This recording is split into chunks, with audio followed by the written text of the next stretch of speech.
प्रतिवर्ष दी थर एभଳି କରାଯାଏ दी थर दी जगह କରାଯାଏ ଓଡ଼ିଶାରେ ଗୋଟେ ଆମର ଉପକୂଳ କରାଯାଏ ଭୁବନେଶ୍ୱର ବାଲେଶ୍ୱର ଆମର ସମ୍ବଲପୁରରେ କରାଯାଏ ଏଇ ଯେମିତି ଭୋଜପୁର ସମ୍ବଲପୁର ଥର ଏଇଟା ଯେକୌଣସି ସଂଗଠନ ଚଳାଇବାକୁ ଗଲେ ଶୃଙ୍ଖଳା ଦରକାର ନାହିଁ ହଁ କି ନାହିଁ ଘରେ ରୋଷେଇ ହେଇଥିବ ତୁ ଯାଇ ଖାଇବୁ ସ୍କୁଲରେ ଆସେ ପିଲା ଖାଇବୁ କିଛି ରୋଷେଇ କରିବ କ'ଣ ଆସିବ ନାହିଁ ତେଣୁ ଯେମିତି ଗୋଟେ ଛୋଟ ପରିବାରରେ ଚଳାଇବା ପାଇଁ ଗୋଟେ ଶୃଙ୍ଖଳା ଦରକାର ଗୋଟେ ବଡ଼ ସଂଗଠନ କରିବା ତାର ଶୃଙ୍ଖଳା ଦରକାର ଆଚ୍ଛା ଆମର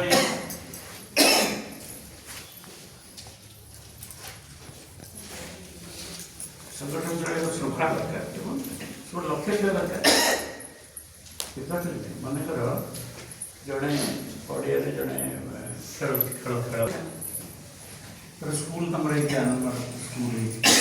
ଲକ୍ଷ୍ୟ ହେଲା କ'ଣ ପିଲାଙ୍କୁ ଭଲ ପଢ଼େଇବା ତାଙ୍କ ଭିତରେ କେମିତି ଭଲ ମଣିଷ ପଢ଼େଇବା ତ ଭଲ ମଣିଷ ଆଜିକାଲି ଅନ୍ୟ ଶିକ୍ଷାନୁଷ୍ଠାନ ଗୁଡ଼ାକରେ ଭଲ ପଢ଼ା ହେବ ପିଲା ବହୁତ ଜାଣିବେ ଫାର୍ଷ୍ଟ କ୍ଲାସ୍ ପାଇବେ ଭଲ କ୍ଲାସ୍ ପାଇବେ ଭଲ ଚାକିରି କରିବେ ସେ ଆଉ କି ନାହିଁ ବହୁତ ପଇସା ଦେଇକି ଯେଉଁ ଆଡ଼ମିସନ୍ କରୁଛନ୍ତି ଆମର ତ ଶିକ୍ଷାର ବିଶେଷତ୍ୱ କ'ଣ ହେଲା ପିଲା ଜାଣିବା ସାଙ୍ଗେ ସାଙ୍ଗେ ବହୁତ କଥା ଜାଣିବେ ଦେଶ ବିଦେଶରେ ବିଭିନ୍ନ ତାଙ୍କ ବିଷୟ ଯୋଉଥିବ ତା ଭିତରେ ଜାଣିବେ ତା ସାଙ୍ଗେ ଭଲ ମଣିଷ ଦରକାର ଏଇଟା ହେଉଛି ପ୍ରଭୁ ପଚାର ଯେଉଁମାନେ ପଢ଼ୁଛନ୍ତି ଆନନ୍ଦ କାହିଁକି ଆନନ୍ଦ ସ୍କୁଲ ପଢ଼ିବା କେତେ ଦୂର ଆମେ କରିପାରୁଛେ କି ନାହିଁ ସେଇଟା ସମୟ କହିବ କିନ୍ତୁ ଆମର ଲକ୍ଷ୍ୟ ହେଲା ଯେ ଭଲ ମଣିଷ ତିଆରି କରିବା ଟିକେ ଅନ୍ୟମାନଙ୍କୁ ଭଲ କାମ କରିପାରିବେ ତାଙ୍କ ଭିତରେ ଦକ୍ଷତା ଆସିବ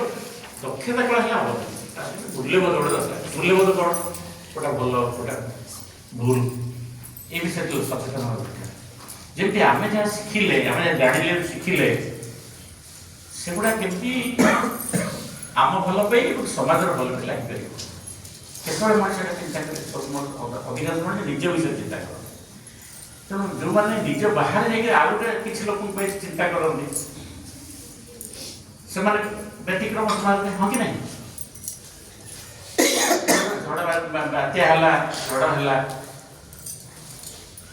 କିଛି ଲୋକ ଥାଆନ୍ତି ସେମାନେ ଘରୁ ବାହାରି ଯାଇକିରି ତାଙ୍କ ପାଇଁ କଷ୍ଟ ହୁଏ ନିଶ୍ଚିତ ଯାଇକିରି ପାଣି ଭିତରେ ପ୍ରସ୍ତୁତ କରନ୍ତି ତେଣୁ ଭଲ ପଢ଼ିବାର କେତେ ଗୁଡ଼ିଏ ତାର କେତେଟା ଗୁଣ ରହିଛି ପ୍ରପର୍ଟିଜ୍ ଅଛି ତେଣୁ ଭଲ ମଣିଷ ହେବା ଦରକାର ତୁ କ'ଣ ଭଲ ମଣିଷ କାହିଁକି ହବ ମୁଁ ଡାକ୍ତର ହେବି ଭଲ ଡାକ୍ତର କାହାକୁ କହୁଛି ଯେ ଭଲ ଅପରେସନ୍ କରିପାରୁଛି ଭଲ ରୋଗ କରିପାରୁଛି ହଁ କି ନାହିଁ ଭଲ ଇଞ୍ଜିନିୟର ଭଲ ପାଠ ପଢ଼ିଛି ବଡ଼ ବ୍ରିଜ୍ ତିଆରି କରିପାରୁଛି ବୁଝିପାରୁଛି ଆମର ଦକ୍ଷତା ରହିବ ଅସୁବିଧା ନା ବହୁତ ଭଲ ଡାକ୍ତର ଜଣେ ସେ ମାନେ ଅନେକ ସମୟ ଦେଖାଯାଏ ଅପରେସନ୍ କଲା ପୂର୍ବରୁ ଆଗ ପଇସା ନଥିଲେ ସେ ସେଥିରେ ଭଲ କରିବେ ଅନେକ ଆପଣ ଜାଣିଛନ୍ତି ସେ ଜନ୍ମ ହେଇନଥିବେ ବୋଧେ 20-25 ବର୍ଷ ଆଗରୁ ଏମିତି ଗୋଟେ ଆସିଥିଲା ଯେ କିଡ଼ନୀ ତାଙ୍କର ଚୋରି ହେଉଥିଲା ତମଟା ଅପରେସନ୍ କରିବା ପାଇଁ ଗଲ ତମ ସେଟା କାଟିଲେ ଅଲସର ଅପରେସନ୍ କଲ ତାର ଭିତରେ ତମ କିଡ଼ନୀଟା ନେଇଗଲେ ସେ ଯେଉଁ ଡାକ୍ତର ପଢ଼ୁଥିବ ସେ